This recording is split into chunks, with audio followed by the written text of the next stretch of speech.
Okay, we're going to start a new section now. It's going to be section 1.6, which is multiplication of real numbers.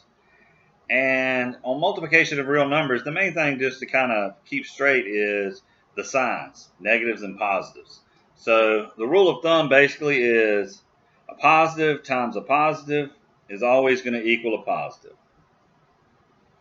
A negative times a positive is always going to equal a negative.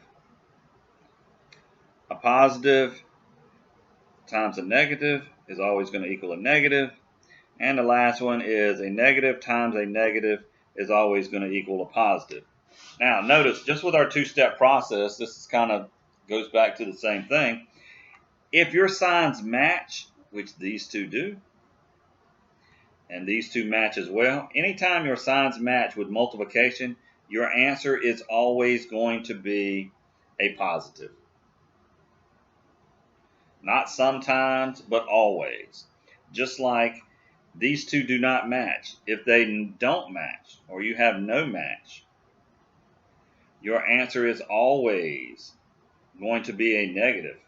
Not sometimes, but always.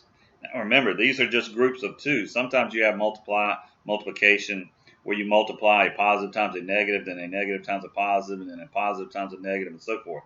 Once again, same thing, just take them two at a time, over and over and over. So if I'm writing these out and I say that I have negative 5 times negative 4 times 2 times negative 3. Once again, I'm just going to work these out in groups of twos. I'm just going to kind of group these together just like this. So I can kind of shorten this problem down. A negative times a negative, they match. So I know this part is going to be a positive. A negative and a positive is going to give me a negative. So then I'm going to work out the brackets. 5 times 4 is going to give me 20. So that's going to be 20 times 2 times 3. It's going to give me 6. So that's going to be a negative 6. Once again, positive and negative, they don't match. So I know my answer has got to be a negative. Once again, just like I told you with grading the test, the more work that you show and the farther along you get with the problem, the better off you are. I'd rather if you get this is a negative number than multiply 20 times 6 right. My calculator will do that. But just make sure you know which the signs are. 6 times 20 is going to give me 120. I already know it's negative, so that's going to be my final answer. Now, if I'm working with other things, so let's just say that I have negative 3 times 4 times 2. Let's just work these out. Once again, group these together. Negative times a positive is going to give me a negative. 3 times 4 is 12. Negative 12 times 2. Once again, I have a negative and a positive, so I'm going to know my answer is going to be negative. 12 times 2 is going to give me 24, and I know it's a negative. So that's going to be consistent.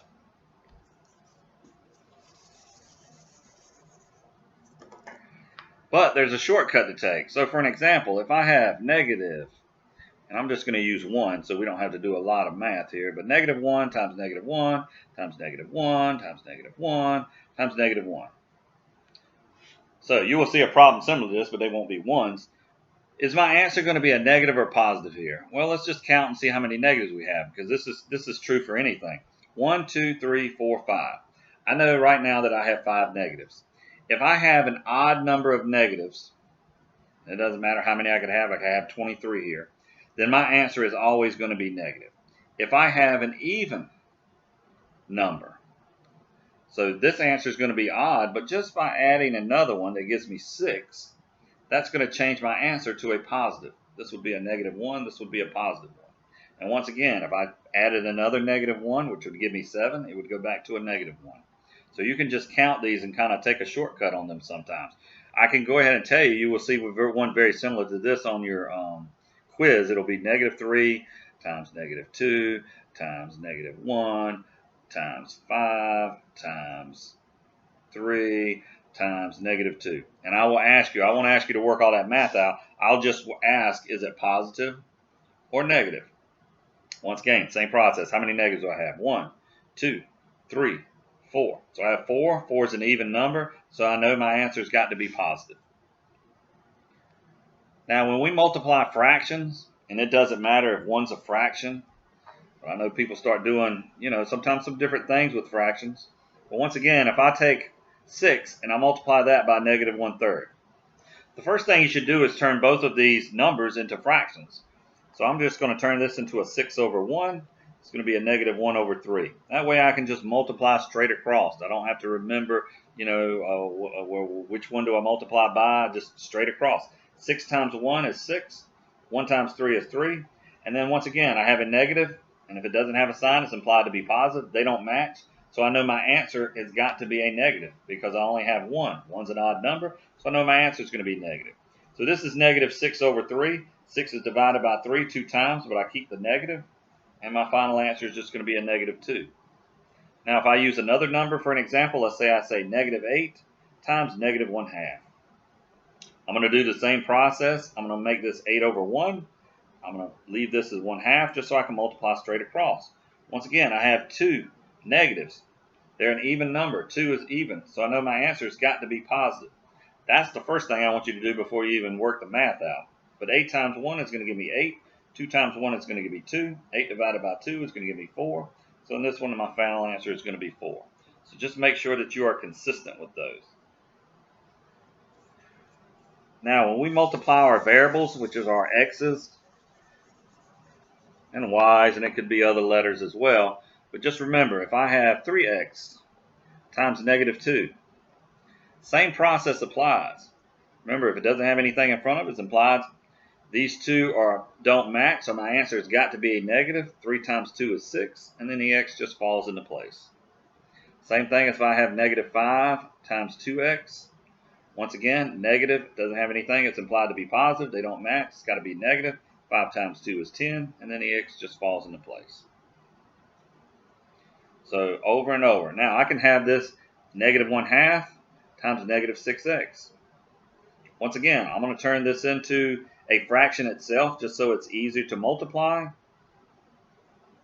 But process is exactly the same. 2 negatives. Remember, my answer's got to be a positive. Multiplying them straight across, 6 over 2. And this is just going to give me a positive 3. You can leave a positive in front of it or just leave it as a 3. It doesn't matter. Because basically you're just using the distributive property here.